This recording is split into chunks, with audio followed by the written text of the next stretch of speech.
times. There we go. And we are live. And I want to thank everybody for joining us tonight. We really appreciate each and every one of you. We wouldn't have a show if nobody was interested in watching it.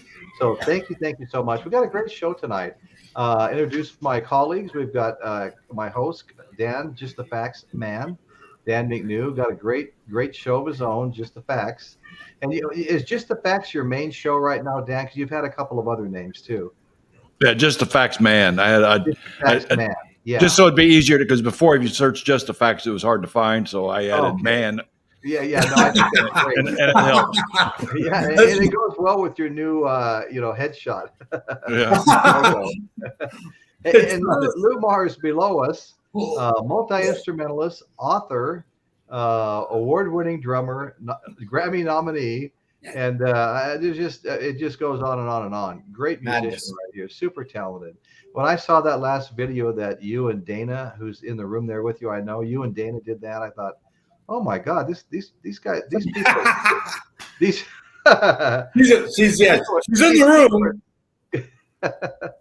These people are superstars, and I know you're a really big advocate for the new bands, because well, first of all, let me just describe what we're going to be talking about tonight.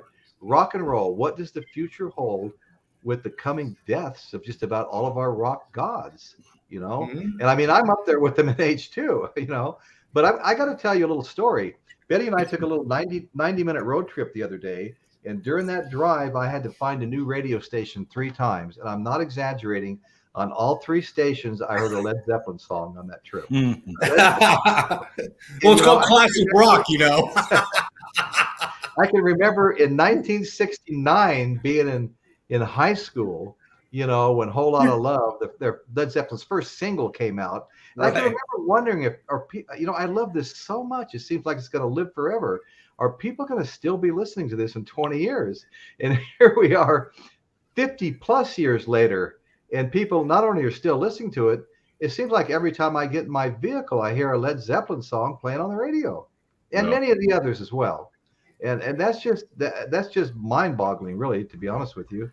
And so I have some questions. Is old rock music in decline? Some people think it's in decline. And how can people say rock is in decline? And I have a statement to make. More than 70% of the songs streamed are old songs, more than 70%. And again, the statement I already made that, the biggest investment today is buying old rockers' catalogs. Bruce Springsteen, Dylan, I think Paul McCartney sold his, millions and millions of dollars are selling this. They're getting a fortune for these things. And so how can rock be in decline if so many people are still spending so much money on it? Lou, what are your thoughts? I know you're a big advocate of new rock bands. I am. Well, every decade, I think, has some special. I mean, we were talking like this in '88, and a whole thing came out called grunge in the early '90s that we didn't see coming. Soundgarden, STP, Pearl Jam. Those are great acts. I like them all. Yeah, that's a great, amazing period of time where it really was before that. But to go more direct, and by the way, I was just watching a Guns N' Roses story. Appetite for Destruction was the greatest debut sales of all time, beating the Beatles and Led Zeppelin on the first. I had not heard that. That'd be a fact. Yeah. Now, what's interesting is their later albums. Their later albums tanked. Okay. Oh, okay. Now, which later album are you referring to? Well, like Led Zeppelin's In Through the Outdoor with a hot dog on it. There are shitty albums from great bands. I'm just going to put that out there. Right. And some bands, we never get to hear their shitty album because they died too soon. Nirvana, Jimi Hendrix, they had shitty albums on the way, but we get to classify them. They forever got frozen in time on their prime. But you know what? They would have had a shitty album like the rest of us, just like Prince and everybody else. Michael's had shitty albums. Michael Jackson, okay? Beatles, they got shitty albums too. Right, that's right. Everybody does. So here's the thing. Will they ever make another 57 Chevy? No. Here's why. It's not 57. The materials are different. The crowd is different. Will they ever make a car faster than that? Hell yeah, they have. Will they make it handle better? Yeah. There are guys today that play Jimmy Page's solos better than Jimmy Page did.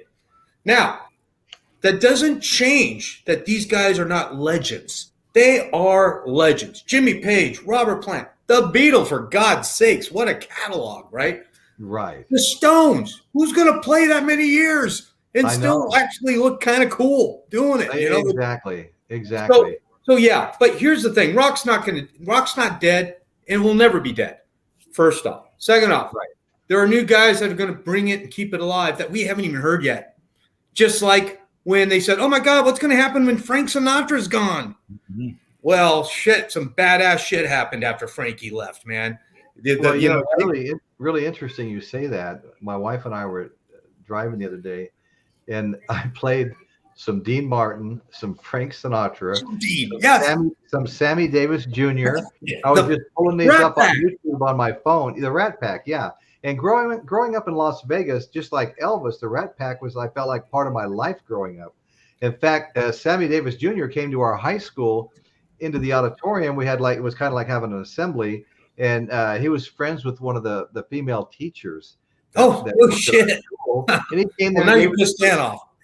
He came there and gave us a free concert, and he was a cool guy, man. He was a cool member of the Rat Pack, Well, you said you never heard Led Zeppelin more than now. I actually agree. There's a great resurgence. It's also been said that, and I used to DJ weddings, dinner music for the dinner music. That these weddings pick. Rat Pack is number one on the selections of music they like to have played during dinner.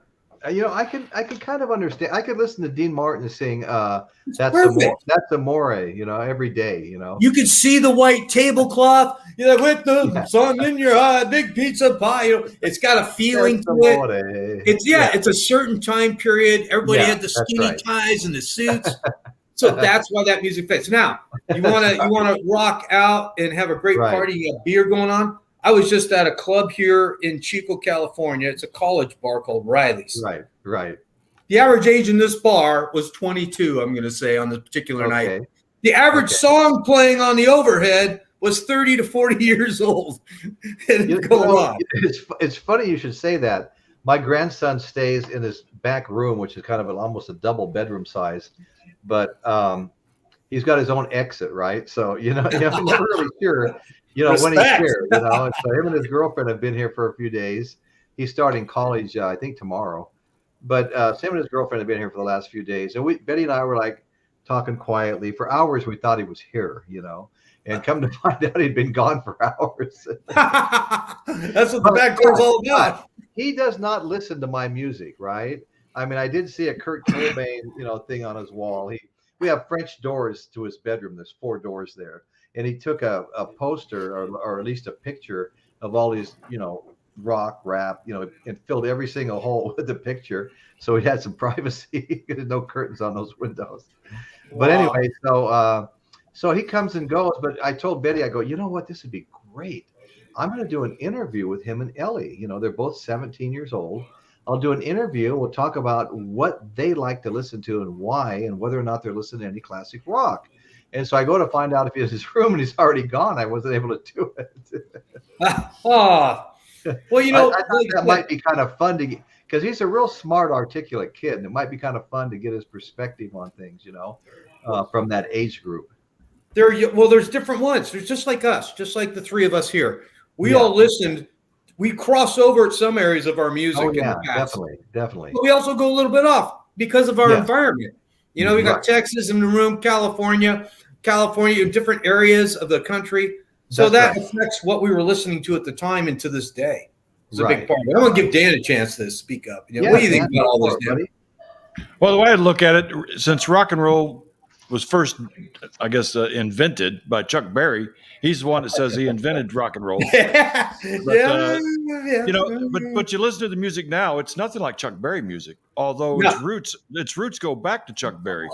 So it just keeps evolving, like you said, over time. What's popular, and the way I see it now, I mean, look at the 60s music, totally different than the 70s. Yeah. So it's always constantly evolving. So it's kind of tricky to predict what it's going to be like in the future. But you can kind of take some of the elements that we're seeing today and kind of make a prediction. And what I'm seeing is, the big thing right now is tribute bands. And there's a reason why there's tribute bands. Our old rock icons are slowly fading away, and we don't want to let go of that music. We don't want to let go. So now we've got these tribute bands. Well, it's not the real thing, but it's close, and people are going to be drawn to that. But then you got the younger generation who's not into that music yet. Kids that are in their teens. Right. There's an artist out there. He could consider himself an artist. A guy named Jarris Johnson, and what he's doing, he's kind of like an online musician. He creates. He takes music from the old days. Old days like Papa Roach. He'll take a Papa Roach song and he'll redo it his way. He'll even change the lyrics. But I think you run into kind of a danger area there. I mean, how many people have been sued because their song sounded like somebody else's song? So, he could say it's a parody, like, Weird Al. Say this is just a parody song. But, to me, you lose a little. You're missing a whole lot of talent here. Sure, the guy's good on the computer and editing and everything else, but how is he as a real musician? And I'll tell you what this guy reminds me of. He reminds me of a cross between Kid Rock and David Lee Roth. Mix them together at 25 years old. And interesting. But I don't understand how somebody like that can gain ground, because they really can't record an album. They'll get sued. That's a tribute. That's why the tribute bands have no future. Yeah, that's the thing. It's funny you brought up Kid Rock, because recently my wife and I have been re-listening to a lot of Kid Rock. And there's a lot we like, and we like a lot of the duets with Sheryl Crow. And I really like the song Pictures, him and Sheryl Crow. She can't make love with, you while I'm looking at a picture of him or something. Nice duet. It's kind of become karaoke-ish now, but. Yeah. Kid Rock, he's got I think he's got some great music out, And I think Dan's right. It is morphing, and of course it's always going to be changing some, but I just find it fascinating that stuff so old is still so relevant today. Yeah, and I feel like we've talked about this before, like Blondie with her one of the first rap songs ever, rock and rap mixed, and there was a couple of other bands that did the same thing. One in particular, the lead singer died. Can you remember what his name was, Dan? For which one? He sang this song, Santeria, and Ludo, Santeria. Sublime, right? They mixed rock with rap also, And we could see more. Kind of a ska. We could see more of that. I was reading an article earlier today where Adam Levine was proclaiming rock is dead. It's way in decline, and he was saying that all the innovation is now in hip hop. No, all the avant-garde. No.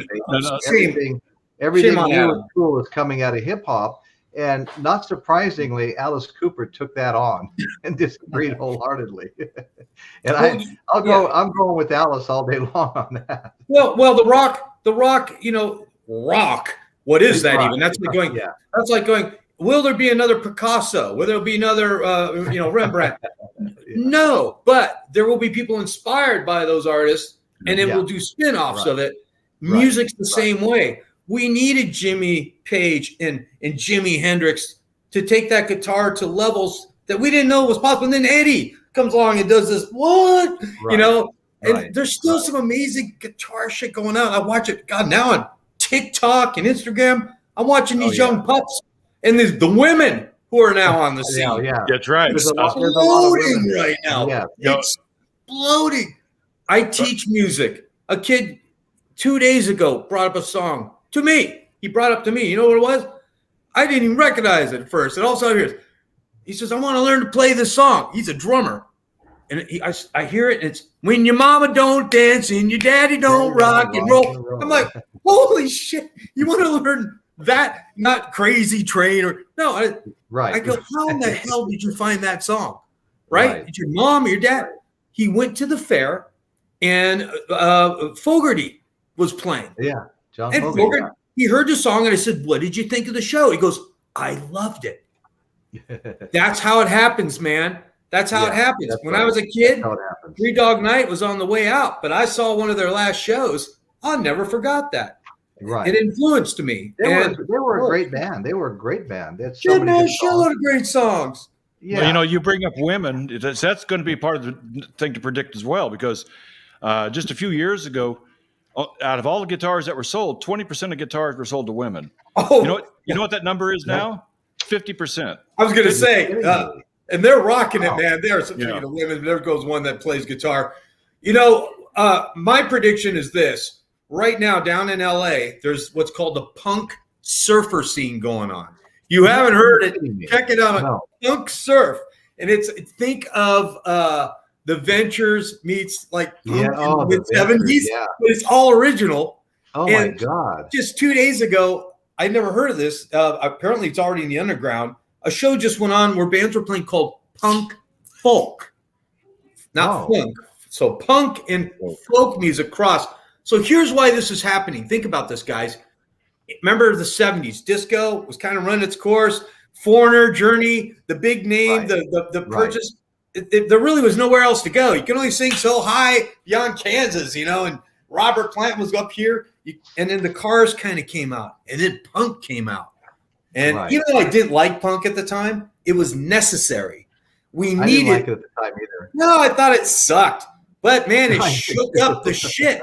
It brought the garage band sound back. You need that garage band rock, which is why I feel grunge was so hot. So right now, hip hop, Adam Levine, you're right about the hip hop shit. Those guys have been dominating. But here's the thing. People are bored. It cycles because of that. We get tired of it, or it gets so high that it has nowhere else to go. It gets overpopular, just like Adam's band did. He admitted that. Maroon 5, he said, we're too popular right now. You're right, Adam. It's true. You got too popular and you went down. If it wasn't for TV, you wouldn't be hanging in there. I love that dude's band, though. But check this. We need punk right now. We need punk right now because it fucks everything up. It fucks it up. It does. And it blends and it comes in. And that's what's going to happen. And it's happening already. And the European metal, they're taking our old Iron Maiden and shit right now in Europe. They run through that shit's on fire again in Europe. Okay, so that's going to that. Oh, yeah. It's cycling its way back around. All of our metal boys are in Europe right now making money because it's not hot here. That shit's going to cycle back around, get regurgitated with the new gear we've got. The chicks are going to get on the front of it, and the punk's going to come in, and it's going to go. And there's your next sound. There it is. You heard it here first. Right. Come back to this a year or two later. You'll see me. Well, another element too. It's just interesting how all of these things, all of these changes have taken place, and we're kind of like back where we started like 50-something years ago right now, you know? And what's funny for me is like, I mentioned this before, and I won't say this is a hard and fast rule. I get stuck with a group of musicians, a group of bands that I like, and I kind of get stuck there for a while, and I become almost oblivious to a lot of the new stuff that's out there. Then all of a sudden, my eyes will be opened, whether or not it's my kids having MTV on 24 hours a day or whatever. Back in the day, when all the bands were, great bands, were all the rock bands and metal bands, glam metal bands, they were all playing. And every once in a while, I'm like playing catch up because I realize I missed so much good music, and that's happened to me a number of times, and. And so anyway, I'm always trying to play catch up. To me, when I think of like a newer rock band, a new good rock band, I'm thinking like the Foo Fighters that are 28 years old.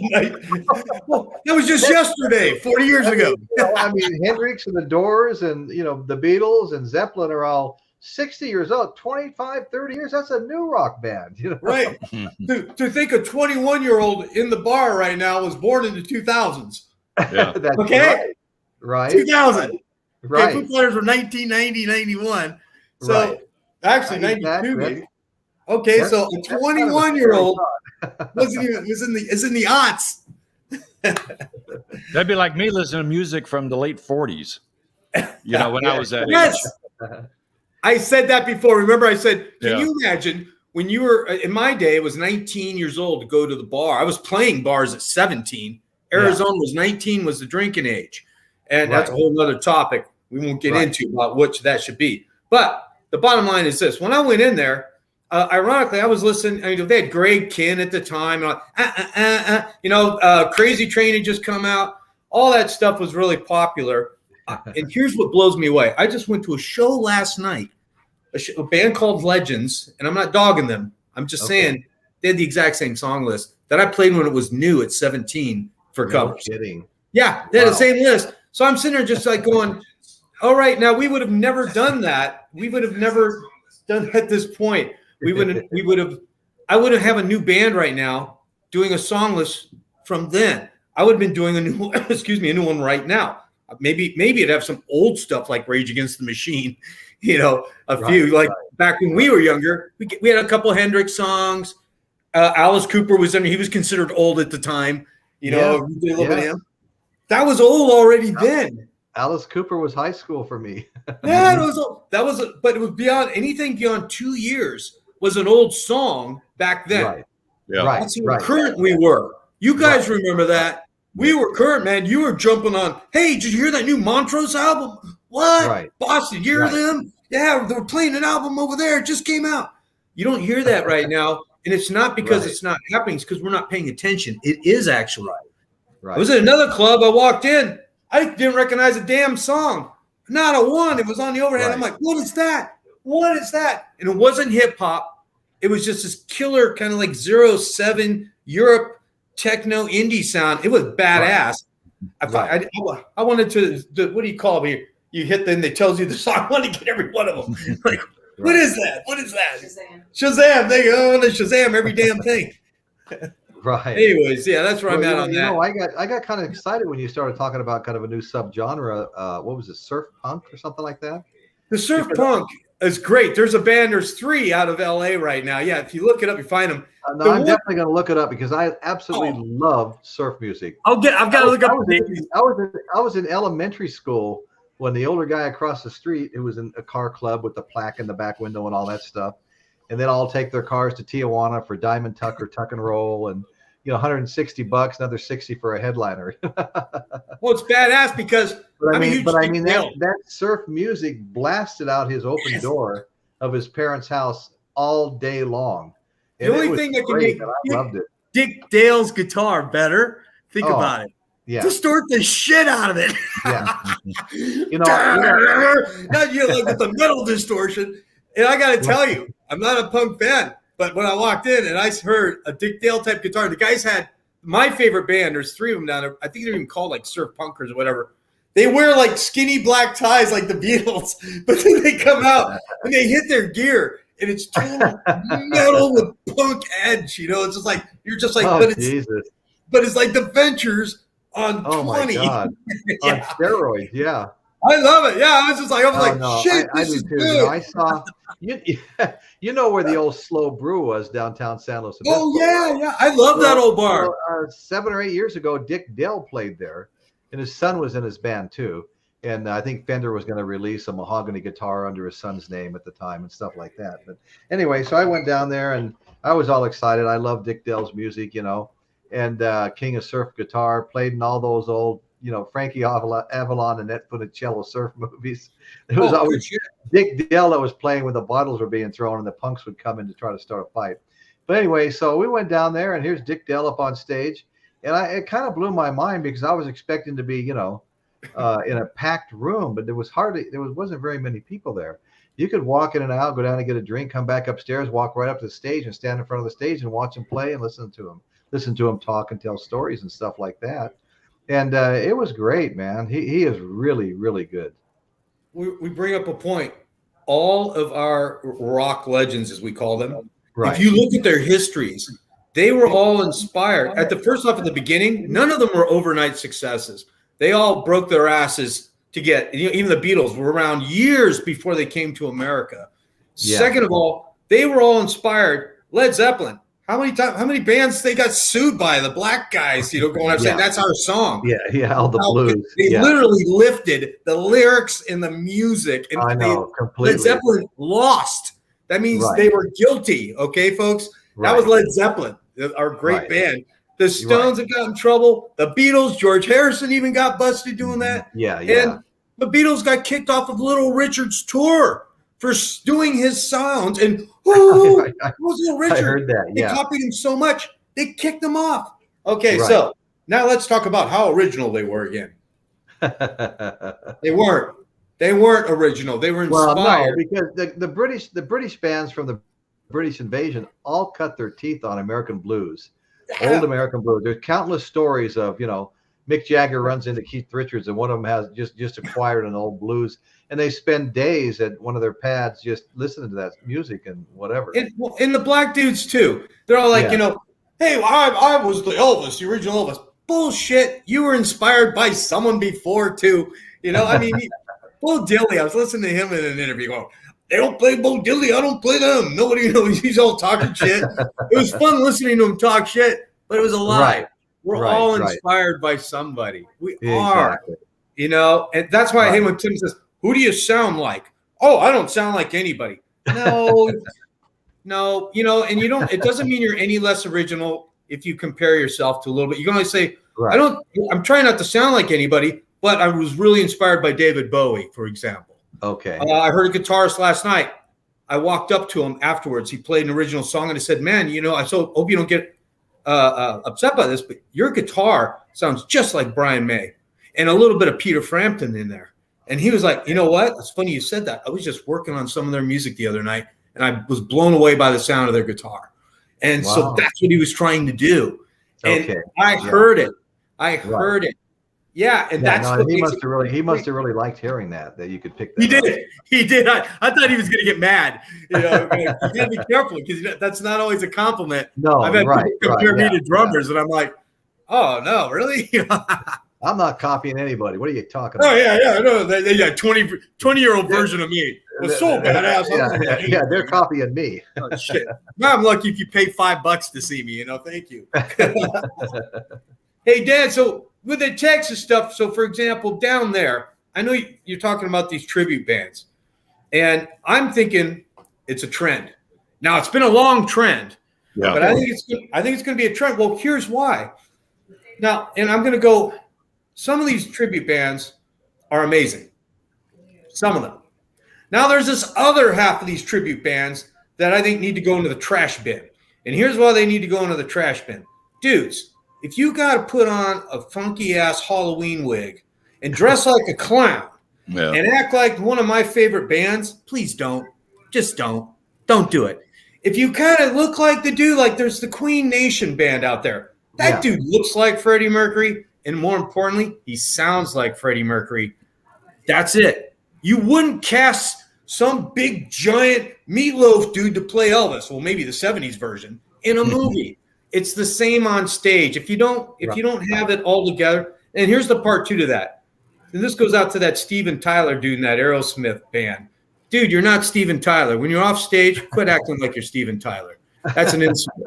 The guy's like, hey, he keeps playing in character. It ain't Disneyland, bro. That's, to me, is disrespectful. Steven earned that shit.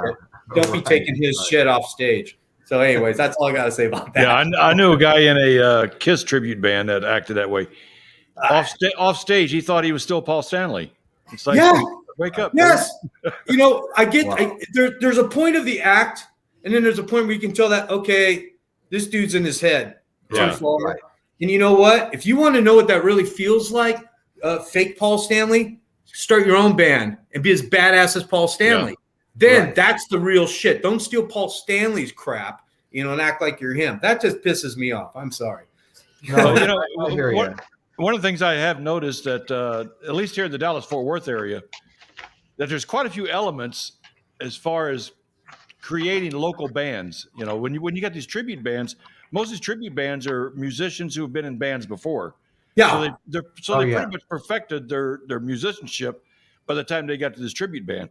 Mm-hmm. You're not going to see, young kids with very little experience put on a successful tribute band. No. So I'm like you said, it's probably just a transitory type thing with these tribute bands. Right. And because there's still a group of these young kids out there that are trying to put their own bands together. But see, the way Dallas-Fort Worth is set up now, since we have all these mid-size arenas now, basically it's all tribute bands, very good tribute bands. Only ones that can fill them right now. Yeah, and we're talking 1,500 capacity. You know, they're filling them every night. Wow. You know, but then you got these little local bands that are young kids trying to get going. You know, and their only alternative is to go to these little clubs. You know, play these little clubs. So the small clubs is very important. These small clubs keep putting these little bands in there because that's where a lot of it's going to sprout from. You know, right? Because the tribute bands on these mid-sized venues, they're not good enough to be in the big arenas yet. Right. But they're good. So there's a spot for everybody. But if you're going to grow new talent, I think the small clubs is going to be a very important element of that. You know, you got to keep the small clubs going. There's a solution for that for the big arenas too, because this has happened before.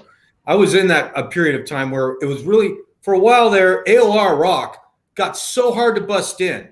They were not allowing any new music unless you were signed by the big guns. And so that's why we needed punk. Punk was part of what busted us out of that. Suddenly you didn't have to be signed and you were blasting out small rooms. Winterland was considered one of them at the time, where you could play and not have to be under Bill Graham necessarily, you know. So here's what those venues in Texas need to do, in my opinion, Dan. They take all those young guys, instead of just having two big tribute bands, they do like a little mini Lollapalooza or something on one night, you know, and they get like 20 of those young whippersnapper up-and-comers, and they'll get all their people at the same time, all 20 of them. They play short sets. Yeah. That's it. And that's how you come back, you know. Well, they actually are kind of doing that. I've noticed that when I go to a show, the tribute band is the headliner.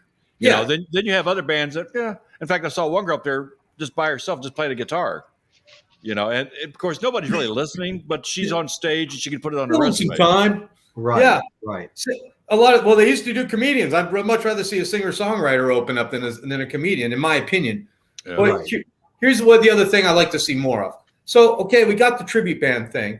I'd like to see tribute bands like one of my favorite that take a twist on it, like Black Sabbath. I mentioned them before. Yeah. You girls in LA, you're badass. They've switched out singers and survived. And what I love about that band, not just because it's all female, but you find yourself watching them. First off, they're playing Black Sabbath. Badass. I think they have more edge than Black Sabbath. I seriously do. That's saying a lot. Second, you don't find yourself going, hey, they're good for girls. Yeah. You don't say, that drummer's kicking your ass, man. And so is that guitarist, no matter what gender they are. That's a real rock band. And I love that the chicks had the balls to do it their way. We need more of that. That's what we need more. I think that's great. I think that's great. There was a Led Zeppelin tribute band in town about the same time that Mid-State Fair was here, where we saw Journey. And it was called Zepparella, and it was all attractive girls in the band, you know. Yeah, I've seen. I guess they've been around for a long time too. I was thinking about. I never made it. There was too much going on at the time. But did you ever see Dread Zeppelin? I didn't actually see him. But oh my God, I was at St. Louis Kennedy's. I was on tour, and we heard about this band coming in. This is now years ago, but this is more of what we need for the tribute. I'm talking about tribute stuff. So Dread Zeppelin, get this. If you haven't seen them, look them up. Especially, I propose you look up their version of Whole Lotta Love. It's my favorite. Okay. If you don't smile while hearing it, you got a black heart. Because here's the deal. You got an Elvis Presley impersonator, fully dressed as Elvis, with a Jamaican reggae band playing Led Zeppelin, all in reggae. I've got a whole lot of love. That's good shit. I've got Dread Zeppelin. I'm going to look Dread Zeppelin. Yeah. I've got tickets. I've got tickets to a Led Zeppelin tribute band on September 2nd. I believe. How many are there? You know, there's quite a few. You know, and you know the way I do these tribute bands now. You know, okay, I see this tribute band's coming. Well, I've never heard of them before. You know, so first thing I do, YouTube, do a search, look at their video. How well do they reproduce that sound? Yeah, the sound. You know, like I saw Killer Queen. Killer Queen is carbon copy of Queen. I mean, they do great. Yeah, I've seen them too. So yeah, so you know, there's some of them that are pretty crappy out there. You know, that I'm not going to go see. Yeah. I was in a Beatles tribute band. Go figure. Ringo, right? Had the turtleneck, you know, and no problem. I loved it. And really brought me to respect his playing, by the way, too. I was also in a Rolling Stones tribute. This is before they called them really? tribute band. Yeah, this was in the 80s. I was in a Beatles band underneath when I wasn't in mine, and made good money for then, especially. They just called it Beatles night, and we would dress like the Beatles. We didn't wear wigs. We looked like them, we played just like them. And the vocals were the big thing. Now, I joined the Stones one later on. The Stones one I was in sucked. Sorry, guys. Sorry, Voodoo Lounge. And we got all these big gigs because we're playing Stone songs. Yeah. But we didn't look like them. We didn't sound like them. So to me, if you're going to be a tribute band, you either should go all the way and really work hard on the whole imagery and the illusion, or be like Black Sabbath and go the other way and but fuck it up good, just fuck it up, bring it. Yeah. Well, I couldn't help but laugh a minute ago. I was thinking about, all the I grew up in Henderson, Nevada, just outside of Vegas. And Impersonators. The Elvis impersonator. The original tribute, right? I mean, you could get married by one. You could every lounge show had one. My brother Richie was kind of in an Elvis impersonating band, But it became a joke, right? It became a joke. Yeah, it did. I know it did. It got saturated. They were everywhere. That's what's going to happen. You hear it here first with tribute bands. I love them. I want them to keep going. I want people to discover old music with new guys, but it's going to become a joke. And that's my prediction.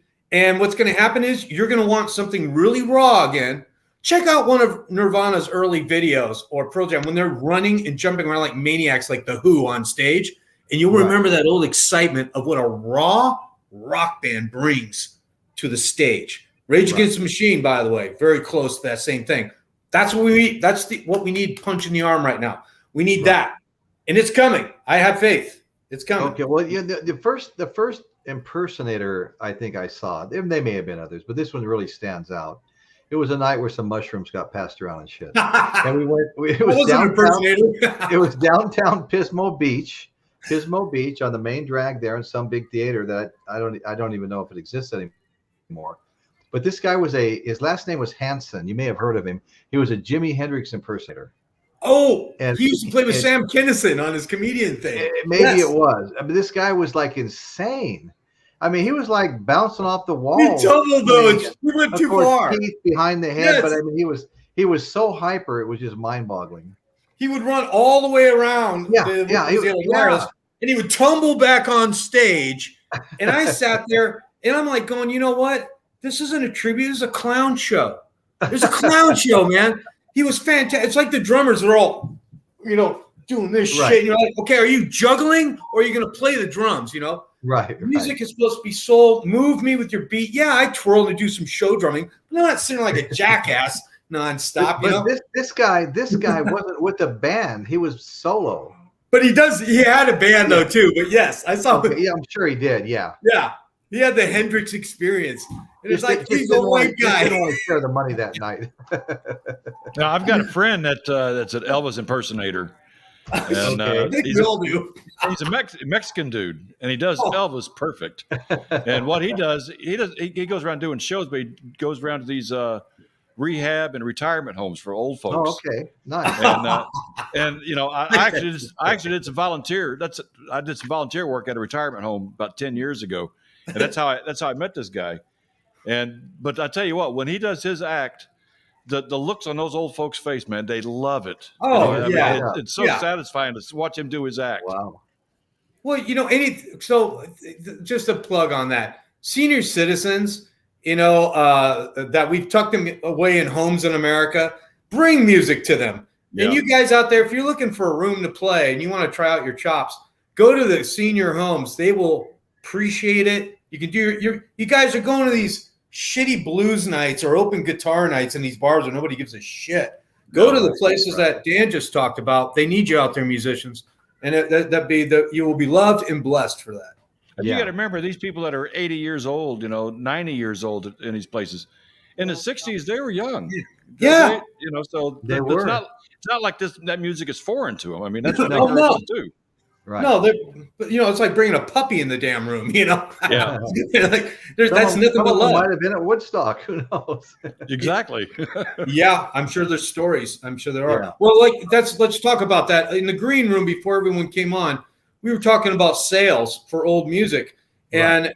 My response to Royce when he brought up the stats, which I'm not disagreeing with by any means, but the money is in the boomer still. So the last year of the baby boomers is 1963, folks. That's what's considered the very last year of a baby boomer. Okay. So that bubble has not yet to be matched. And as far as, and I got to tell you, with all of the current same-sex couples, I don't think it's going to match again, because you're not going to procreate if you're in the same sex. I'm sorry. It's just the way science works. So the baby boom bubble is where the money is right now. So if you're a promoter and you're selling shit, where are you going to market? Us old farts like us talking here right now. And that's why the sales are there. We have the money. We are buying the music. And so that music's going. But here's what Royce is saying. Right. We're dying. We're dying. It's a fact. We all going to go. Yeah, you know what? What are the kids going to buy? I've never been more in touch with mortality than I am today. not just for these aging rock gods, but for myself. Me, my best friend. Oh, he's gone. Me, my other best friend. Oh, he's gone. Wait. There's we got somebody coming on. Hey, there's Richie. Hey, I'm in the car. Happy birthday, brother. Thank you. I had to bring Maya to work. Yeah. And I'm sitting out in the car waiting for her. Oh, right on. She couldn't drive. She was too tired. Right. And so I got one thing to say. The Elvis impersonator was no joke. Oh, I bet. Yeah, that's what I heard. I played with 2 different ones, and I had a great time with both of them. Right on, man. Right on. I saw one. 3 different ones. I'm sorry. I take that back. 3 different ones. Well, for you guys on the Central Coast, San Simeon has that small little bar down there, and these people can check this. They have a karaoke night. The guy who runs the karaoke night is an ex-professional Elvis impersonator, and when he does his shit, man, he still has it. You know, you can tell he's done it. I'll go up there and make a new elephant still video. In my last one, it was so windy when I went up there that it just really screwed up the audio. So I'll go up there and make another one and watch that guy. Oh yeah, go check him out. I'm on the show right now, man. I'm sure he's still there. He's a picture. Oh. And your dog Toto too, Rich. Okay, good seeing you. Okay, I gotta go. Okay, hi, buddy. Take care. You can't even see it. Wait. Before we go. Hey. I know Pepe's still in the show. Maybe I'll get back on a little bit. Pepe? Is that the name of that dog? Isn't Pepe Le Pew banned? Oh, yeah. He's a sick brother. I encourage everybody to watch my brother's show. It's called Richie Eddings, The Jesus Movement. He used to bill himself as Floyd Moses, Floyd being my father's first name, and Moses being Moses, you know. And he did that for, I don't know, 6 or 8 months, and then just changed it to Richie Eddings, The Jesus Movement. He's really enjoying it, and it was like the perfect move at the right time in his life to go in that direction. You know, you talk about the baby boomers a few minutes ago. You know, I thought ahead on that. I got a YouTube channel that I haven't done anything with yet called the Baby Boomer Channel. Oh, right. Yeah. So I figure, you know, I might make use of that in the future. What are you going to do? Are you going to? What are you thinking of just having like old people like us on it until we all die, and then that'll be the final show, a blank screen. Yeah, that's a really interesting topic, Dan. I mean, I think that could, you know, I think it would catch people's attention. Dana wants to say something to you, Dan. Hold on. Okay. My brother is in Dallas, and he is records, music. The 2 of you should connect because you'd have a whole lot of fun. He's in our age group. Well, your people should call his people. People should. You guys. This is what happens. You hang out with Dana just to get a glass of wine, and next thing you know, she's busting your show. Sorry. You know. well, where in the Dallas or something? You're welcome to be on the show. Just slide over next to Lou. I know I took over her lap. I commandeered it because I'm having equipment problems, so she's helping me out. Where in the Dallas area is he? Carrollton. Oh, that's just south of me. Yeah, my city bumps up against Carrollton. Yeah, he's right there, and he's a good old Texas boy. But he's a good old boy that you'd like. Yeah. You know it's true when the person telling you that, Dan, suddenly gets a Texan accent. Yeah. What is that? My daughter's a Texan too, so go see my friend Chuck. Yeah, Chuck is the Friendly man down in Texas. Yeehaw.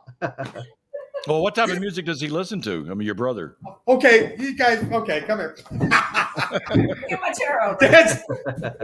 Come on in, Dana. It's now Lynn Barnes and Dana. He's an old. That's right. He An old rock drummer. He listens to what we listen to. He listens to all the stuff and the new. And I think the two of you would really connect. And he's a lot of fun. He's a talker. I mean, he'd love Royce. He'd love you, Dan. I mean, you don't have to have him on the show, but I think Dan, you just. I'm gonna. Maybe we should have him on the show. Yeah, I wouldn't be surprised if he's gone to Lava Cantina. Say some of the same shows I've seen. He's also a great chef, cook kind of guy. You want to know him? He's a barbecue man. But nice. But music and everything Dallas, Texas. Well, one of the things talking about places that it's booming up here. It's just kind of good, ironic that we have Dana here right now because in this, well, that's one, yes, but in this area where she's at. And she's one of the people that does it a lot. They host these, I talked about this in Monterey, backyard parties. And these new acts, singer-songwriters and stuff, are doing all of these shows in house parties. It's really interesting. So there was one last night. It was on Facebook, and they go open party. The wrong button. And they have the singer-songwriters going on. So one of the things going on in kind of an underground, and this is kind of, I think, because of COVID the last couple of years, when there was nowhere to play, we all started showing up in backyards and gardens, kind of like Prohibition in church, where you got your booze, and the music started going to the homes. So folks out there, if you don't have $1,000 to get into that arena, or you're tired of seeing tribute bands, or you don't like tribute bands, check out these house parties. They're online. You can find them on Facebook, and you can simply attend. Yeah, you just have to RSVP. I think you brought that up before, and we were talking about how musicians can get their music out there. Yeah. Yeah, it's another avenue, and the young guys are doing it. The up and comers, yeah, and some of the more vintage people are doing it. Right, but vintage. Right. I like vintage. Vintage is a good word. Vintage. No, Lou. Before you left town, you were working on a project with some local people here. Is that pretty much over now, or? I don't want to say anything that I shouldn't be saying. I'm just curious. Yeah, no, that's a gutsy question. Yeah, because it's been I'm getting a lot of messages about that.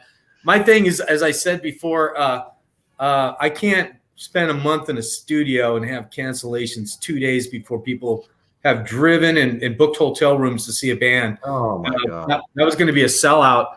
And you play no matter what. So here's how I'll describe that act. It's a Ferrari with a broken motor. You're not going to win the race. It looks great, had all the potential, but I know early enough in my life that if that's going to happen coming out of the gate, you never get a second chance to make a first impression.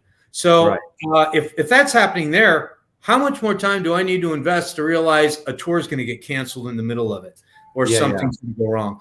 You're talking to a guy who played 3 days with a broken wrist, who was on tour with a fracture on the left, who I was sick and a bad liver and the MTV Ball and Chain tour. I play no matter what, because you buy tickets to come see me, I'm going to be there, unless it's something that's going to kill everybody. But other than that, that's a no. Go ahead. Sometimes it's best if a musician, plays, like you said, with a broken wrist, because you never knows who's going to take your place. I was at a show one night down in Deep Ellum, here in Dallas. A little bitty club, forgot the name of the club, but it was just a little outdoor garden type club. And there must have been, 30 of us there. And the band gets there, they get all set up. Well, the singer didn't ever show up. Oh, man. And they're going, well, here we are, the band with no singer. And they're already set up. Right. And this girl sitting at the table next to us, she goes, well, I can sing. So she got up there and sang the entire concert with them, with, I guess, cover songs. That's wild. That was Edie Brickell. That's how she joined the New Bohemians that night. Wow. And Peter Gabriel, remember, canceled the night of the show with Genesis. They were playing. The crowd was already there. He decides he's not going to play. Phil Collins that night took on all the vocals, and the rest is history. Yeah, exactly right, wow. Dan. There's somebody waiting for you in the corner. I already had stuff going on with Dana up here. I was working on music. So the minute I lost a month, which at my age, a month in dog years is a lot of time. You can't afford to lose that shit anymore, right? That's a lot of time. It's more like 7 months. Right. And you know what? Lucy lifted the football. I'm smart enough to go, I'm not going to run after that football again. So I'm up here right now. Dana and I, we got great results from thanks to you guys on the show here. Oh, no, thank you. People were emailing us after that. No, we didn't get thousands. You know, I don't have a good enough bikini to get people to watch my stuff on that numbers. But our music got some good response because of you guys in this show. And in addition to that, my book's going to be on Amazon, the e-version, in next week. So check for that. LouMarsBooks.com. Yeah. It's like the bouncing ball. LouMarsBooks.com. Go to that. LouMarsBooks.com. Be Alive by Lou Mars comes out, the official ebook on Amazon next week. And in the hardcover, got to sell 1,000 copies when I get my hardcover published. So help me out with that, folks. Oh, okay. I'm out of breath. You have to sell 1,000 copies of the hard. I need 1,000 E's. I need to sell 1,000 E's to close my deal. It's really affordable. It's only gonna be it's gonna be under $10 if even that. Really? Not the hardcover, but the E. Yeah, the ebook's gonna be 1,000 of those. Okay. It's a good read. Read it. Yeah, and I'll probably work it out. Not too bad.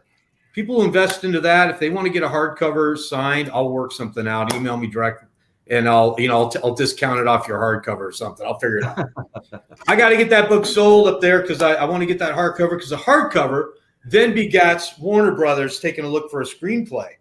And now we're talking. So I'm fishing for whales. I'll give it. Give me the minnows, man. That's exactly right. That would be awesome. Yeah. Have you been in contact with Billy Blair? Billy and I spoke immediately after that last show. Matter of fact, he reached out. We've been watching. He's we're all over each other's Facebook. I haven't spoken to him again since, but I plan on it. I see him, and I actually, everyone I've met on this show has been amazing and kept in contact, if not at least kind of touch each other or nudge, or share each other's info.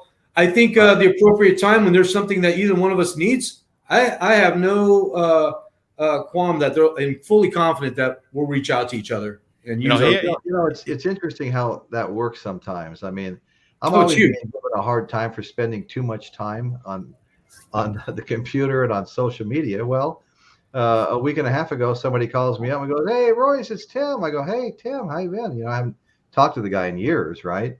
He's an engineer, and he goes, "Hey, my wife's family owns 50 lots in 12 houses. And we got to get a home inspection on those 12 houses and figure out what we're going to do with them, because they're building several hundred brand new houses all around them. And these old houses haven't been kept up. 2 of them had electricity coming from another house connected to them. Some of them don't have sewers hooked up. I got a video coming out, I think it's tomorrow night, on one of the inspections I did. I'm calling it Extreme Home Inspections. That'd be the new show. This particular house has 200 pigeons living in it and probably about 50 chickens living in the house. You go inside and you don't need air conditioning with all the wings flapping. Oh my God, the dust alone. So my wife and I, who's my partner in the home inspection business, Monday through Thursday, we inspected 11 homes, and they were brutal. I mean, one had gas, one didn't, one had water, but no gas and electricity. People were borrowing utility, and not a single soul living there has ever paid rent. They're all living there free. Of course, 3 of them are part of the 8-member family that owns the whole thing. That's good. Anyway, long story short, Tim says to me, the guy that called me and got me going on it was because his wife is one of the siblings. He says, "Hey man, I've been seeing your Facebook posts, all that music stuff. We like all that too, And he goes, and all that surfing stuff down in Mexico. We like Mexico too." He just kept, and so he goes, "You want to meet me and look at this?" And so I went and met him, and we spent the last 5 days. We finished the last report this morning at about 10 o'clock, and I think it was like 5 15-hour days really. To get these inspections and the reports, which take 3 hours a piece to do, all done in 1 week. And the next step is they want me to do a cost breakdown on rebuilding these homes, and then maybe do the work after that, or who knows what. And then they said, "We think you're the perfect guy. Sally's dad had a whole bunch of investors, and some of them just bought little $1,000 pieces in the project. And this was like 50, 60 years ago. And these guys have all died, and somebody's been willed that $1,000 interest, which after inflation is $10,000 today. Would you be interested as a consultant in negotiating with all these people so we can get clear title, find out how much they want to, how much they want to give us the title back, so we can finally do something with the property? I'm like, I'll do it. Yeah, well, it's all in social media, right? Yeah, well, you'd be and that all came about because of social media. How many people are watching you? For example, a couple nights ago, Thursday night, I was in a little club over here in Chico, and I haven't been here in years. Right. And other than we did the music video thing here a week ago, right? And that's why I'm still here. Right. I go into this club, a sound engineer, big time engineer guy who's been here, massive. He does all the festivals and everything. I haven't seen him forever. As soon as I walk in, pulls out a card. Man, I saw that Royce in the house show last week. That was fantastic. I swear to God. Rita was there. Yeah. He gives me a card. He goes, my God. He proceeds to tell me that he's so booked because of all these events that he can't take anyone on right now, but he'd be interested to know what I'm doing. You know what that means. Isn't that amazing? I mean, that's cool. It was all because of this. Yeah. Yeah. Yeah. It explodes. I was able to almost clear the scoreboard with my wife. Is that possible? No. I'm really good at wives. If I add them all up, I have a successful relationship. Thank you for that. Come on there. But like I said, this last week was absolutely brutal. And I tell you what, you've been married for 49 years, and you're sitting here next to your wife doing these home inspections, and things can get tense. I bet. The disagreement over what word to type next can get tense. Try being married and going on a tour. Woo! Hey, we have Rachel here. Hey, Rachel. Rachel, you want to jump on the show and say hello to everybody? Rachel's got a great podcast. She goes on every single day. Every single day. Yeah. My God. She goes on every single day, and I tell you what, she has a huge audience. And I'm gonna put up a link. I hope Rachel, even if you don't have a lot of time, can just pop on for a minute and say hi. Right. Yeah, and because we're normally at the close of our show, Royce, are we? Yeah, it's 57 minutes. Well, yeah, it doesn't take long to say hi. Yeah, get her on. So Rachel, if you want to pop on and say hi to the crew, we certainly welcome you. Come on, Rach. Rachel. The first time I went on Rachel's show, just got in the chat and started talking. We kind of became friends on that one little chat, and she started telling all her fans to subscribe to me, and I walked away with a whole bunch of new subscribers and stuff. Wow, that's nice. Yeah, no, I don't have any YouTube people, but my Facebook people love you guys. I have a lot of Facebook people because I'm old. Well, I had a big surge in subscribers on my channel.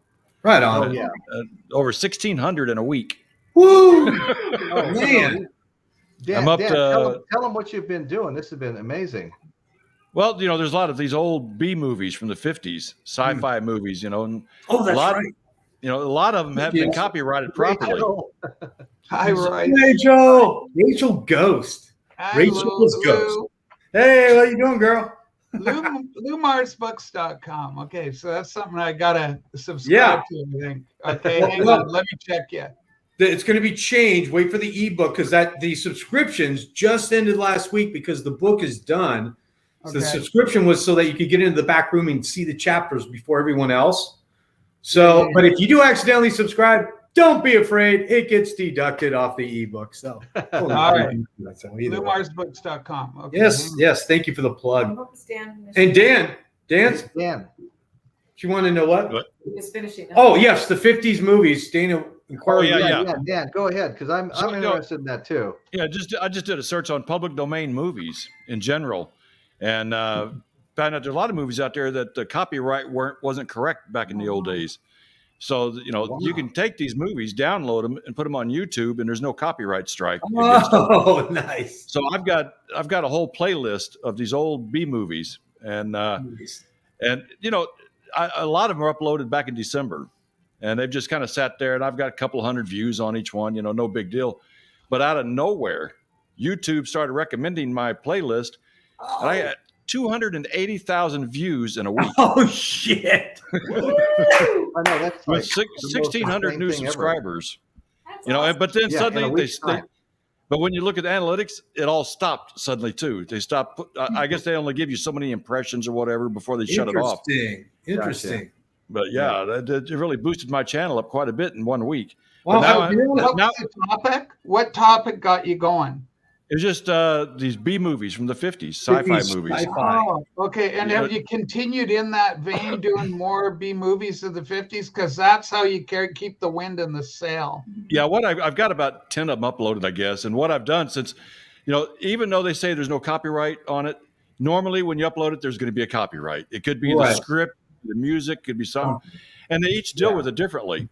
And most of them say, you can show it, but we're going to collect the money over here. You're not going to get any money from it, which is fine for me. I just want the traffic. Okay, too, if you're getting 1,600 subscribers overnight. Yeah, and what I'm doing, I'm going into those movies. You could add cards in the end screen, and I'm putting links to my videos that I actually get paid for. So if they're watching that movie and they go, oh, the Columbia video, let me check on that. Oh, my Elvis video. They'll click on it, and I'm getting paid for them. So it's just a way to get the traffic in there and redirect them to my pay-per-view pay-per-click, I guess. Dan, what's your channel, and I'll sub you up. Just the Facts Man. Okay. How do we get over to visit you guys on your channel? So we can. How do we go over there and visit you guys? How do we keep up? Do we just subscribe? And then if we want to be on your show, you're going to tell us, give us a link or something, or what? How'd you like that? Just put you on the. Just put you right out there. How do I get on your show? Okay, no, it's Lou asking about. Who are you asking, Lou? All you guys. Dan, I haven't been on Dan's show. I really haven't got a consistent show. I just mainly do videos. I'll shoot a video and put it up, and Royce because that's so much fun. Well, Royce, you're a regular here. Rachel, I want to ask you, Rachel, have you met Lou Mars before? You met Lou, haven't you? I've been in the peanut gallery when Lou's been I've seen your name. Okay. I've dropped by. But it's hard because at night normally we're watching old time movies and stuff. Yeah. But I just floating around today, and I was just checking my page, and I saw you were on. I wanted to come in and give you some support. Oh, good. Thank you. And this is Dana Hanson. They just released, or they're releasing a preview of a new rock video they made together. Yeah. Oh, okay. And we did a whole. Where can you find it? It's up. We just started a brand new Virgin YouTube channel. You can look under it. It's called Wonder Falls, one word, just like wonderful, but Wonder Falls, 2 L's. Now, what I found out is there's a TV show apparently that was called Wonder Falls. So put Lou Mars after that, or Lou Mars and Dana, and we'll come up. The song's called Color of You. There's an old saying, a picture is worth 1,000 words.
Oh wow! I must have worn the front part out playing it too much. Royce, yeah, I'm reaching for my wallet. I was reaching for my wallet the whole time. Where's the slot on this? Well, you know, Rachel Liu is a multi-instrumentalist who won the Drum Your Way to Hollywood reality show, nominated for a Grammy, not nominated for a nomination. Yeah.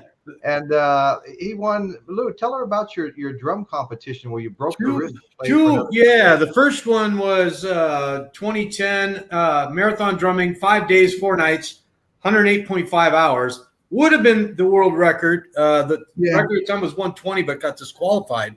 But by the time that came around, another guy came in and beat that record anyways. But I'm one of 5 drummers in the world that have ever played 100 consecutive hours. And the 5 drummers got together in Portugal in 2017, and we played together for 82 hours to beat the team record, and they went on and pushed it out to 100. I left at hour 82 because of a very badly broken wrist. But after that, the rest is history. The book is about that story. Okay. Getting on a school bus when you're 19, hitting the road with a bunch of old men that were 25 and 27, playing rock and roll music. And so what state are you in, Lou? Right, well, a state of shock after the video being played. But right now I'm in California. I'm in a place called Chico where the video was just shot last week. It's short because that was a demo, and that's part of the reason I came here. One, Dana lives here. This is her home I'm in right now. And she's very well known for her music talents. I was here performing a month ago. She saw me, came to the show. I was doing a drum solo deal. Yeah. And we sat down and started playing together just on guitars. And we were like going, we can, this is pretty easy. It was very easy, actually. So we have a bunch. We just want to see how you guys respond. And so far, seems like people want to hear some more. So we're really grateful for that. Yeah, keep doing it. Thank you. I just finished reading a book. The producer here, I'm in kind of Sydney. It's a little hole it's kind of a retirement thing in British Columbia, not Sydney, Australia. Oh, okay. Sydney, British Columbia, Canada. So it's Vancouver Island. It's Victoria's the capital of the province I'm in. We're kitty corner to Seattle. So here's the deal. So Lou, like Royce is saying, you come by the show. Now I come on super early in Pacific time. So I start up, but I go for like start at 6 a.m., but I go for like 3 hours. And so I interview people and I do all sorts of stuff. And like Royce said, it's a lot about what we call the vinyl communities. People collect records and stuff. So it's not much musician oriented. Hey, we got Sepp here. So that's fantastic. That's Vance, and he lives up to his name. He's Led Zeppelin and Pearl Jam. He loves those bands. I love Zeppelin. I'm classic rock. But here all the way. I saw all your stuff in the background. Yeah, I live on Beatles Avenue, or Beatles Boulevard, right? That's my favorite band. But classic rock and stuff. Anyway, same for Dan. Dan doesn't need my help. He's got like 4 times the subscribers I got. But Lou, I can help you out. So if you come on one of these days and you go, hey, Rachel, and I do just what Royce is doing, people come out and we talk about everything, pretty much everything under the sun. I would love that. And you come up, we'll promote you, and I'll just say, hey, Lou, tell me a bit of your story. You'll get on there, and things will go, and people will go, I love this guy. Where do I subscribe? And we'll get you a bunch of subscribers. We helped one guy came in, and he was trying to get to 500. People are doing videos for him all over the thing, saying, help, this guy get to 500. And I said, hey, let's get him up. And it's not me, it's the people that watch my show. It's Royce, if he happens to be there. That is you, yes. And they just support you. Hey, the other drummer, one of the 5 in the world, is in your country. Stephen Gall from Canada I'll have to give him a nudge and see if he could join me on your show. You'd have 2 of the 5 drummers. He'd be welcome. Well, this is what we do, and everybody has fun, and we just sit around and we talk about all sorts of stuff, and a lot of comedy and ribbing back and forth. I call the chat the peanut gallery, and we yell back and forth at each other. Right on. Well, I'll make sure to have a screen where I can see what they're saying. And the same offer is extended to you, Dan, if you find that that's something you'd like to do to talk about people and introduce more people to your channel and what you're about, then it's connections, right? And that's what you're going to do. Get more people out there, so the world knows we're all out there, Royce. And you're just fantastic, Royce. I'm a big fan, and I'm really glad. Thank you very much, Rachel. And I want to say to everybody listening and everybody that's going to be listening, and not everybody watches it live, please take a look at Rachel's channel and subscribe to Rachel's channel. She just does a good job, and she's just great people. I really enjoy every chance I get. I'm still working, so a lot of times I'm gone when you come on in the morning. But you're keeping the economy going. I'm just retired, and I just hang around and talk about music with people. Well, that's all I want to do. Are fantastic, yeah. Let's stay with me. Let's stay with me. I'm retired too. Subscribe to Rachel's Ghost, and we have another world class. Michael Nolan. You're going to want to know him, Rachel. Yeah. Michael Nolan, The Bottom Line. You just said you're a Led Zeppelin and a Beatles fan. Nobody's a bigger Led Zeppelin and Beatles fan than Michael Nolan. Go watch Michael Nolan, The Bottom Line. Okay, so he's got a channel? Yeah. Oh, yeah. Hang on, Michael. I'm coming for you. I'm coming for you. Michael Nolan. Hang on. I tell you what, he does such a good job. His channel just completely blew up. I've tried to get over to visit him, but I can't tell what he's doing. From 400 subscribers to 14 or 15,000 in a couple of months. He's closing in on 1,500 subs. That is 15,000. Oh, look at this. Beatlemans, 20 Beatlemans utterly destroyed in the Get Back documentary. Wow. Give me one sec. The thing that I noticed, Michael, is that great scene where Paul's talking to John, and in the original Michael Lindsay Hogg thing, because I'm a Beatle nut, I know all sorts of stuff. And Michael Lindsay Hogg, he's filming Paul talking to John, and he's going, John, we can get up and we'll go on the road and it'll be like the old times, no pressure, but we can go out, have some fun, it'll be good. And Lennon's sitting there looking at McCartney. He's got a cigarette going. He's going like this. He's going. And he goes like this. He's scratching. It's like you're boring the hell out of me, McCartney. Never in a million years am I going out on the road. Right. Funny. So anyway, Michael, I stopped you up. I'll watch your Beatles presentation there. Oh yeah, no, Mike, you'll be going back watching all his shows. He does a great job.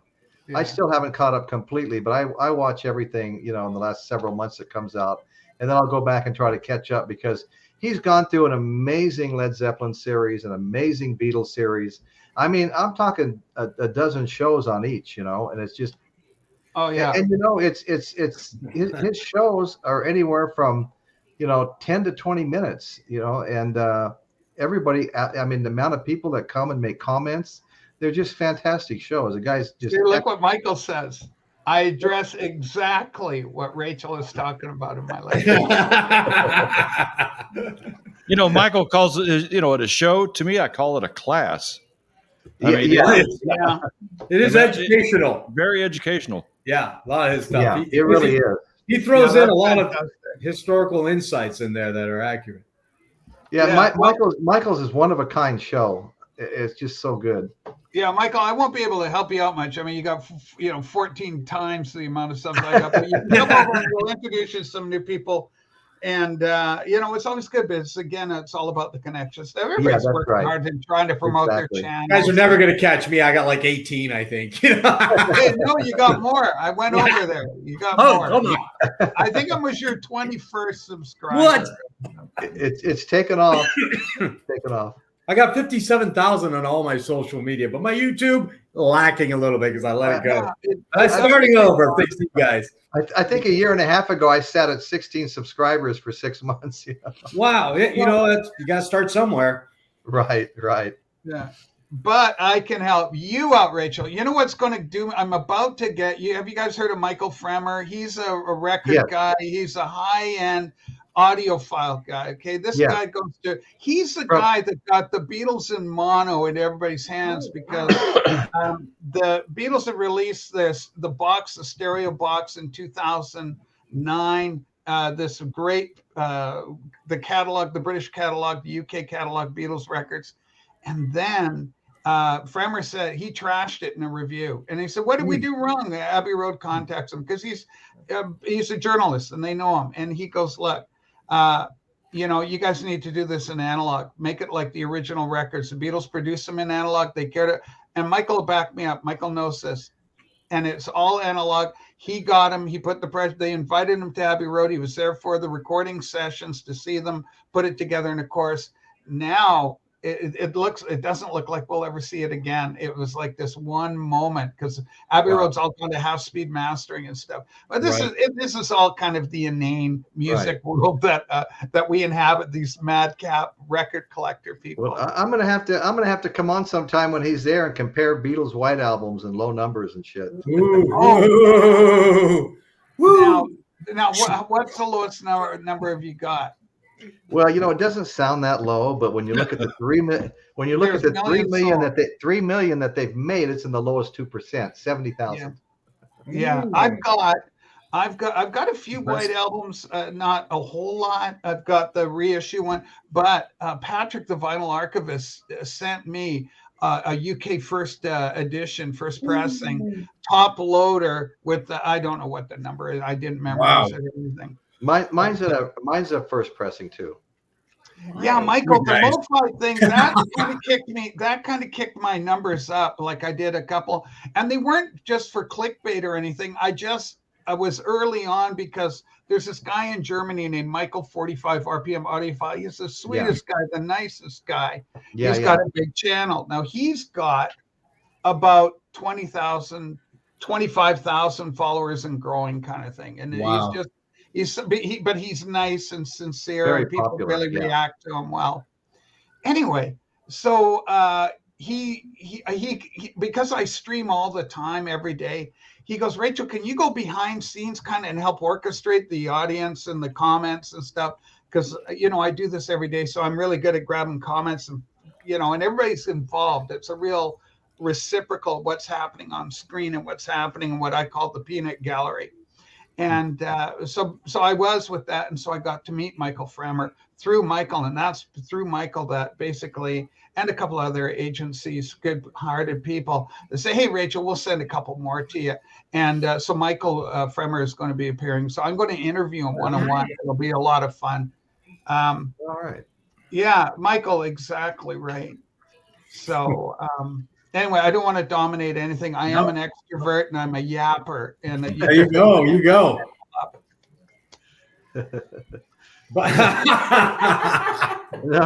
No, okay. We were kind of winding down. I got excited when you said. I'm excited to see Michael there too.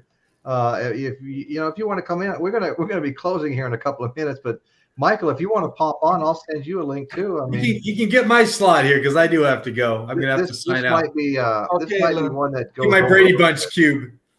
It's like Hollywood Squares. Yeah. Anyway, so you come on the show and we'll give you a good shout out, Lou. And I would love that. There it is, Michael, my man. Nolan. I would love it. I would love that, Rachel. I'm gonna exit. I'm gonna let Michael come in. Okay. Thank you all. Love seeing you all again. Okay. Great conversation. Dana, good seeing you. Bye, Dana. Nice meeting you. Dan, I'll be in touch. Okay, sounds good. Okay, good. But she only talks Southern when she's talking to you. I couldn't resist. It gets like that, Lord Glory, when you have a bunch of people, it looks like Hollywood Squares. Yeah. I know. Remember Paul Lynn? Oh, come on now. I love him. Over and out. Gloria, you're absolutely right. Hollywood Squares. That's funny. Oh, okay. You said Michael's going to have a bath, it looks like. Sunday night bathing ritual. Yeah, Michael. Anyway, Royce, how you been? I haven't seen you a whole lot. I've been good. We've been busy working. My wife and I got landed kind of a big job, at least for a week. We're working like 15-hour days. Yeah. And I was just exhausted. I couldn't really do anything else. But anyway, so we're caught up now. We're looking for the next one. Yeah. So we're doing fine. The show is the show is slow. The subscriber count is just, I'm getting close to, I'm in the 390s. I'm almost at 400, but come on in. I'll give you a shout out. We'll try and, the people are so good, right? They really do like to support people and yeah, no, the whole vinyl community. Time, yeah. Right. Now I've been meaning to ask you because I haven't been able to ask anybody else. When it comes to the people that call themselves part of the vinyl community, is that just how do you become part of the vinyl community?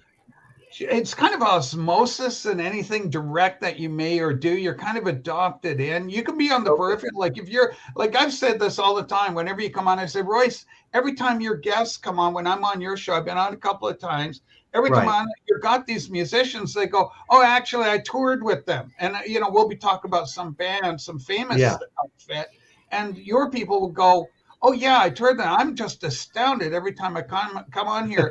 The inside stories that you guys, and you have them yourself, Royce. Right. I just I met Joey Mullen from Badfinger, right? That was a big deal. Oh, I met Joey once. Joey came to my town, right? Yeah. He played in like '83. He came in with a couple of guys. He had Jerry Shirley on the drums from Humble Pie. Jerry hated me. He didn't hate me. It's just he just went like, what is this kid doing here? Because and I wasn't a kid, I was in my 20s. But the thing is that I guess I was a kid. But anyway, but I was so enamored of Joey because of my Beatles love, and I knew about Badfinger. And then Joey warmed to me because I mentioned Richard Diello, who wrote The Longest Cocktail Party. This great Michael will know about this. Thank you, Michael. Bless your heart. Thank you for helping me out. It really means a lot to me.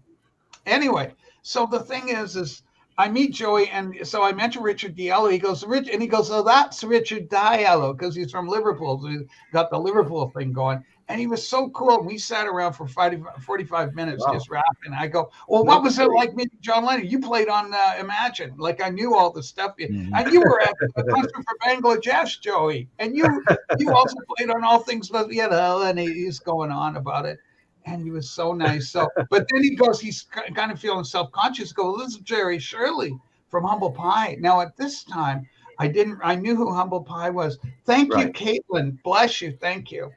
And so what happened was, he goes, this is Jerry Shirley. He's a good drummer. He's played with Humble Pie. So I go, Humble Pie. And at that point, I knew who Steve Merritt was. Steve Merritt didn't come to my mind. So I go, Franta. Humble Pie. Franta played. I go, oh, you're still friends with Peter Frampton? Jerry? He looks at me, he goes, no. And then I go, anyway, Joey, so the Beatles. It was pretty funny. What year did you meet Joey? It would have been around 83 or 84. Okay, because I actually did lights for Badfinger at one of their shows here in Dallas, but that was in '91, and I think that was kind of a low point for Badfinger because they were in a van and a U-Haul trailer. It was very low, and they were playing an A-bar circuit in my town. We're not the world's biggest gig. I mean, we've had Dire Straits, and we had the Doors play here in '67. So Victoria is the capital city. It's a very scenic place. Man, look at what he's doing here. Look what Michael's doing. I know what this is. Okay, I think trouble follows you all around, Caitlin. Oh, cool. But trouble can be a good thing, especially in the rock and roll game. So Royce, I just took the scenic route. So the to be a member of the vinyl community is just you gotta love music, and you hang around and talk with the people, and you don't have to collect records, you don't have to collect cassettes, you can stream every darn thing you want. Bill K is fantastic. I love Bill K. Yeah, Bill K would come on here on your website as well. Yeah, thank you, Daddy Bog. Bill K's a regular. I know him through another community, which is the true crime community. Charles Manson, This is Paulcast, and Danny After Dark, and Mr. Beckham, and they kind of focus in on that. And then we had Zepp in here earlier. Yep. He's got a great channel, and a super nice guy. There's just so many nice people. Very, very knowledgeable too. Zepp he knows his stuff. He knows his stuff. And so he, I'll ask him questions about Zepp and stuff in particular. And then also Brian showed up, and he's one of the people that draws my channel. So there's this shifting. So as far as I'm concerned, Royce, you're a member of the vinyl community because you show up and you engage and you talk about music and also the live act end of things, which you it's a niche. Everybody's got to have a niche, I think, or we all become too homogenized. It's nice to have, well, this person does this person does that.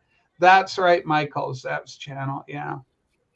Well, anyway, Steve, and I'll subscribe to you people, but anybody that's got a channel, I ain't no superstar. I live here with my little Tintin posters. I got my guitars, which I play poorly, but I love them. and I got amoeba given to me from Wax down in California. So, I mean, it's just so much fun, and we rap and we talk and we have fun and we laugh a lot. And that's really what it's about. Right. Anyway, Royce, thanks for your kindness to me. Oh, yeah. No. Anytime, Rachel. Anytime. And you know what? But here's the thing. I just want to reiterate. You sub me up, kids. And if you unsubscribe from me or I'm not your thing, that doesn't bother me. I'll still say subscribe to you. I'm not petty. I don't give a crap. I just stay the course and I keep doing what I do. And see, that's what I love. That's what I love about Rachel. Yeah. Jeff Witcher's fantastic. I just did a thread that. Oh yeah, he is. Yeah, Jeff's funny. He is got a great sense of humor. Yeah. I go on his show whenever I can. Yeah. So so all sorts of things are coming up, and I like the interview. So I'm going to tune in on Dan's show, start watching some of his videos, play some catch up. I like. Is that a green screen you got behind you? Or are you just playing with lighting there, Dan? No, it's lighting, just lighting. Yeah, it's all pro looking. Like I see these pro looking. Me, it's just this. This is it. Except I've got a nice record collection in the other room with everything. So then that's where I shoot some of my videos. I find that if I just live stream, some people don't like that format. And so I do prepared videos. So here's the story of Oasis, and then I'll tell a little story or something. Well, for my first, I don't know, 7, 8, 9 months, my show was exclusively unboxing vinyl. I would just, we'd pick a genre and just do it. And prior to that, I was just solo unboxing vinyl. I put quite a few videos out. Yeah, we kind of just thought it was time to diversify, and now we've been having some musical guests come on. We got more planned, and just doing different things, coming up with different ideas and stuff like that. Well, as you know, Royce, anytime you want to promote, you come on the show and just say, "Hey, Rachel, I got a new video up," or "I've got, Dan's coming in. Dan, Just the Facts, man. You got to check that channel out, Rachel."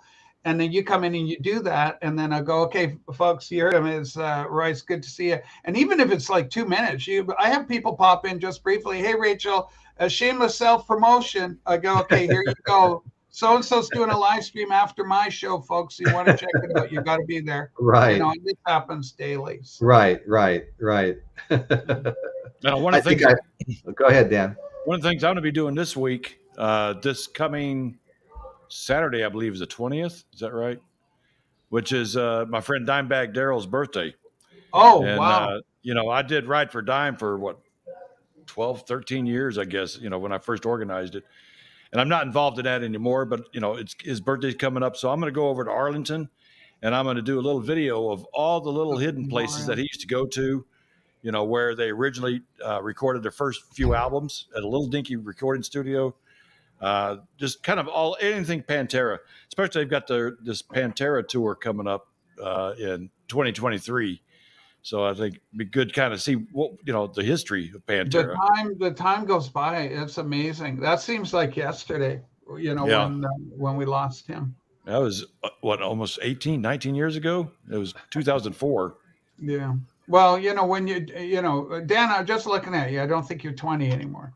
So I'm thinking, so at our age, I'm going to say the collective, the Royal S, it's like 2000s is like yesterday. I've got a son who's born in 91, so he's going to be turning 31. I go, clear, get the pumps out, get the heart going again, man. He's aging me, that my own kid, Yeah, I want to get this video done to talk about health. I've got surgery coming up in 8 days. Heart surgery again. The very best. Oh, that's right. Yeah. We wish you the very best. Huh? Yeah, I'm becoming an old hack at it. This will be my 9th heart surgery. Oh, my goodness. And I'm still going. But luckily, they've never had to cut me open yet. It's all done through the veins. So, Dan, were you a smoker at one time? I'm still a smoker. Oh, okay. Because for me, I had a pack and a half a day habit, and I quit. I'm 64 now, and I quit when I was 42. And I'm so thankful every day I wake up that I quit, because I was just, and if I went to a party, Dan, and I was drunk and there'd be a beer there or something, that I'd have one lit and I'd I got another one going, I got two going. Yeah. I'm about a pack a day, which is better than what I used to be. I used to smoke a lot more than that, but I figured this far in life, I think I'd be like my mother died of a heart attack from smoking. And you know, I remember something she said. She goes, "I'd rather die early and be happy than live long and be unhappy." And she said, "She goes, I will not be happy if I quit smoking." And I've tried the patch, I've tried everything. It just, I'm one of these people that I started when I was 12 years old, and I'm 65 now. So, yeah, you just got a year on me, so you're in our total cohorts. You know, back then, you know, hell, we grew up in the era where everybody smoked. Everybody. We did. Our parents smoked. My mom and dad had one of those roll your own things. So they'd roll up, they'd have the tin of tobacco, Laredo. And then it had like 5 razor blades, and they just kind of click it, and then after it would roll, and then they'd have and they'd do that all afternoon while watching Wheel of Fortune and stuff in the 70s. Oh yeah, I remember 15 years old sneaking that pack of cigarettes into my parents' house, and no one would see it. You know. I try not to be one of these obnoxious smokers, though. I mean, I respect the no smoking zones. I'm not going to light up in someone's house, you know, or someone's car. I don't even smoke in my own car, you know. So I don't even smoke in my own house, you know. So you know, because although I used to for years, you know, then when my grandson was born, you know, we said, you know what, we got to clean this house, got to get the nicotine off the walls, and so we repainted everything, you know. And I said, well, I don't want to screw it up by smoking in the house, so we just start smoking outside. And then I start thinking, you know what, how did we smoke in that house for all those years and it not bother us, you know? Because I'm a smoker, but I don't like being near somebody that's blowing smoke in my face. You know, same thing. You know, just I'm going to do my thing and try not to bother anybody with it. But it was a lifestyle. I mean, for our generation, everybody, all my friends smoked at least once. I mean, everybody had to try it a little bit. Same with mine. I was pretty good, you know. Right. Yeah, Michael. Exactly. The Flintstones commercial with Barney and Fred there. You know, they talk about saying marijuana is a gateway drug. No, I tell you what, my gateway drug was candy cigarettes. That was my gateway. The Popeye ones. Popeye ones. Yeah. Right. You know, so then of course here I am. You know, the adults are smoking. Well, I got my candy cigarettes. Well, one day I'm going to grow up and I can smoke the real ones. That's just the way it was. Didn't even think about it. Yeah, I mean, being Canadian up here in Canada, we have like our own brands like Sportsman, Export A, Players. Then when I come down to visit the States, friends States doing stuff, then I always wanted to have Marlboro and Camel because those were the ones that had the commercials. Because where I am, we get Washington State Television. So we get Como, King Cairo, and KVOS 12.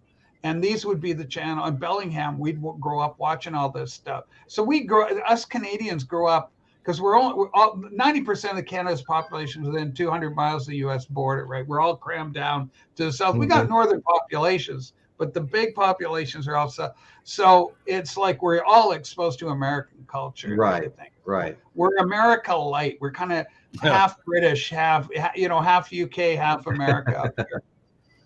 Got our own flavor. But if I had to do over again, I would never have started. If I would have said, you know, if I could have, you know, seen the future, I never would have started. First of all, it was cool when we start, though, you know, and it's fun. It's all part of it. And it was cheap too. You know, it was cheap back in those days. I used to buy a pack of cigarettes for 35 cents a pack. Yeah, what are they now? How much does a pack go these days? Well, I know I buy a carton for $83, so they're about $8.30 a pack. Yeah, that's pricey. And of course, when you do the exchange rate, it'll be even more up here. Klaatu's fantastic. I love that. Wolchuk and D, they were a 3-piece band. 1976, they come out with Klaatu EST. And everybody, well, not everybody, but the radio station, I remember with my friend, we're big Beatles fans. And the guy in Klaatu comes on it, and I go to my buddy. I go, man, that sounds like the Beatles. Beatles, yeah. My buddy goes, no way. He goes, it does crap. And then right after I finish saying that, the DJ comes on and goes, and you're listening to Klaatu, sounding a lot like the Beatles. And I go, yeah. Right. Bragging points on my friend. But I've been a Klaatu fan since 1977, and so much so that my first cat we named Klaatu. Oh wow! No kidding. It's so cool because from the day the Earth stood still, and that was here's another clue for you all. You know, because Ringo did Goodnight Vienna, Klaatu Barada Nikto, and so they had the robot and Ringo coming out with the star on the thing, and so people did a tie-in with that album Goodnight Vienna and Klaatu. With Klaatu, yeah. Well, you know, the Klaatu band kind of played along with it for a while. You know, as far as in terms of keeping the myth going, yeah. Yeah, I don't know if they really kept it going. They just didn't clarify. No, they did not clarify at all. And so their silence added to the fuel and the speculation. Well, people were just wanting the Beatles to get back so badly. And I mean, I can see where it is when they do what is that? The Subway? Yeah, Sub Rosa Subway, yeah. Yeah, in that thing when they do to Brunzian tunes, da, da, da, da, da, when all that section's going, you got horns, and it's all this Beatles, and it's got that like George Harrison's too much is in there going too much, and it's got that kind of vibe on it. So I can see what's happening. Michael says he's doing a thing with Endangered Species, 5 albums. I've got 4 of the 5 in my own collection, Michael. Nice. I don't have the magenta one, but I've got Endangered Species and Knee Deep in Love. What a cute little pop song that is. I really like that song. Well, you know, guys, I really hate to do this, but I have to run. I was supposed to have left already. And I know, I feel really bad. You know, especially with, you know, Rachel joining us and things like that. And anyway, but I just want to thank everybody. Rachel, I really appreciate you showing up. And of course, my pleasure entirely here, and Lou and Dana. I got a question real quick for Rachel. Okay. I can't remember. I used to know the answer to this, but I'll talk about Klaatu. Now they had that song Calling Occupants. Yeah. Now, was that their song or was that a Carpenter song? It's their song, and Karen Carpenter liked it. She got a hold of it, and then what she did, she sent them a nice little letter. There's actually a little video on YouTube with the guys talking about that, and I'm sure Michael's seen this. It's a great little video clip, and they talk about Karen Carpenter sending a nice note to them saying, "Hey, Klaatu, thanks for the song. We really appreciate it." Oh, nice. But it was the Carpenter's version that really blew up big. Yeah, and of course, Karen's voice was so great. But really good. Thanks. Okay, so once again, I want to thank everybody. Love all you guys in the chat. I really appreciate you showing up and watching the show. And let's do it again in a week. I got a couple of small fun videos coming out. One, a couple of extreme home inspections I did. I think one of them is Tuesday night. And anyway, just little short 10-minute things just for fun. Anyway, I want to thank you guys all once again. And that's what's going on in Royce's world today. Good night, everybody. Thank you, Royce. Bye,